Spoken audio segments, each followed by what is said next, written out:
Happy Sunday! First day of school days of the week. Gawa tayo ng baon serye. Kahapon kasi ito yung request ng mga bata sa lunch, hotdog at yung samuli bread. Tapos dinamihan ko na rin din ng gawa para naman sa kanilang lunchbox today.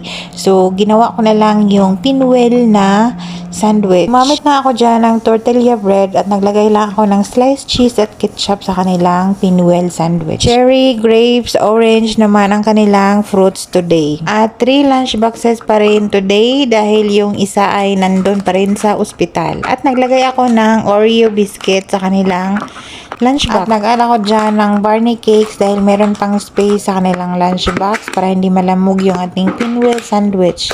At naglagay ako sa kanila each ng juice for today dahil matagal na rin silang hindi naka-juice. That's all for today, our baon serye.